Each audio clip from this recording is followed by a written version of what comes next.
So guys, good morning. Nag-order ulit tayo ng fingerlings na hito.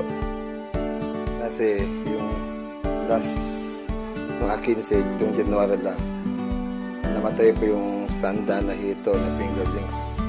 Kasi hindi ko walang bakit nagkanda matay. Pero kahit yung katrabaho ko na bumuha din, namamatay din siya. Pero sa akin yung natitira, binigay ko sa kumpare ko. Pero iba namatay. So ito yung aking concrete pan. So nababad ko na yung dalang araw, dalang gabi. Siguro wala na yung kanyang chlorine. Dapat ano natin yung ano niya, maano natin yung kanyang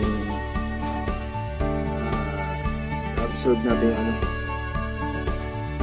nalabas yung mga chlorine niya kasi ganito sa tangke yung chlorine niya. So doon natin malalaman kung talagang effective yung ating